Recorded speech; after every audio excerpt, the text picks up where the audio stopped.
ভিয়েতনামের ধান খেতে কাদায় গড়াগড়ি খাওয়া নীরব অথচ শক্তিশালী কর্মযোদ্ধা এই মহিষগুলো।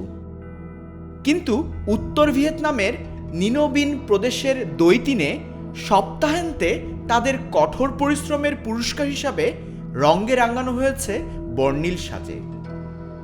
অনন্য এক মহিষাকার প্রতিযোগিতা চলছে, যেখানে শিল্পীরা এই শান্ত প্রাণীগুলোকে জীবন্ত শিল্পকর্মে রূপ দিচ্ছেন। শিল্পী ও কৃষকেরা ব্যবহার করছেন জাফরান হলুদ, ইলেকট্রিক গোলাপি, রাজকীয় নীল ও উজ্জ্বল সবুজ রঙ। কিছু সজ্জায় ঘোড়ার চিত্রও দেখা গেছে ঘোড়ার বছর উদযাপন করতে। থুহা বলেন, উৎসবের পরিবেশ ছিল অত্যন্ত প্রাণবন্ত।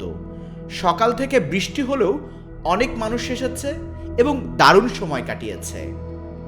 মহিষ সাজানোর এই প্রতিযোগিতায় অংশগ্রহণকারীরা জানান, মাঠের উন্মুক্ত পরিবেশে সৃষ্টিশীল কাজ করার অভিজ্ঞতা একেবারেই ভিন্ন ও আনন্দদায়ক।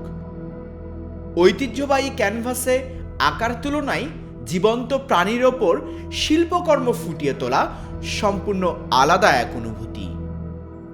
আয়োজকরা বলছেন, মহিষের চামড়া ও লোমের জন্য নিরাপদ এবং সহজে ব্যবহারযোগ্য উপকরণই ব্যবহার করা হয় এখানে। সবচেয়ে বেশি ব্যবহৃত হয় অ্যাক্রিলিক রং। প্রতিযোগিতা শেষে মালিকেরা সহজেই মহিষগুলোকে ধুয়ে ফেলতে পারেন, এতে প্রাণীদের কোনো ধরনের ক্ষতি হয় না। এই আয়োজন শুধু প্রতিযোগিতা নয়, শতাব্দীর পর শতাব্দী ধরে ভিয়েতনামের ক্ষেত চাষ করা প্রাণীগুলোর প্রতি সম্মান জানানোর জন্য এক বিশেষ উদ্যোগ।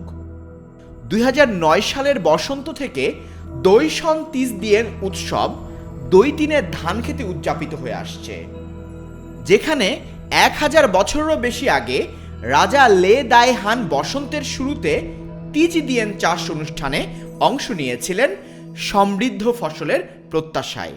আসাদুজ্জামান শুভ, চ্যানেলস।